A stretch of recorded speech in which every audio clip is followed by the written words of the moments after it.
একসঙ্গে দুই বোনের সঙ্গে ঘর পেতেছেন এক যুবক। হ্যাঁ দর্শক, শুনতে অবাক লাগলেও ঘটনাটি কিন্তু ঘটেছে। দুই বোনকে বিয়ে করেছেন এক যুবক, তবে নিজের ইচ্ছায় নয়। দুই বোনের বাড়ির পক্ষ থেকে প্রস্তাব পেয়েই এমন সিদ্ধান্ত নিয়েছেন ওই যুবক। ঘটনাটি ভারতের রাজস্থানের। ভারতীয় গণমাধ্যমের খবরে বলা হয়েছে, রাজ্যের টেঙ্কো জেলায় হয়েছে এ বিয়ে। জানা যায় বাবুলাল মিনা টঙ্কের সিন্দা এলাকার বাসিন্দা। বাবুলালের মেয়ে কান্তাকে বিয়ের প্রস্তাব দেন যুবক ওম হরি। তিনি স্নাতক পাস। অন্যদিকে কান্তা উর্দু নিয়ে এমএ পাশ করেছেন। ওমকে অপছন্দ হয়নি কান্তার, তবে বিয়ের প্রস্তাব পেয়ে দ্বিধায় পড়েছেন তরুণী। কারণ তার মানসিক ভারসাম্যহীন ছোট বোন সুমন। তাকে কান্তার দেখাশোনা করতে হয়। তিনি অষ্টম শ্রেণীর বেশি পড়েনি। বোনের সাহায্য ছাড়া এক পা চলতে পারে না তিনি।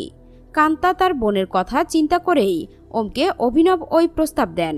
প্রস্তাব করেন বিয়ের পরে সুমন তার সঙ্গে থাকবে। আমাকে বিয়ে করতে হলে সুমনকেও বিয়ে করতে হবে। এমন প্রস্তাব পেয়ে শুরুতে অস্বস্তিতে পড়েন ওম, তবে পরবর্তীতে একসঙ্গে দুই বোনকে বিয়ে করতে রাজি হন। কান্তা ও সুমনের সঙ্গে বিবাহ বন্ধনে আবদ্ধ হন ওম।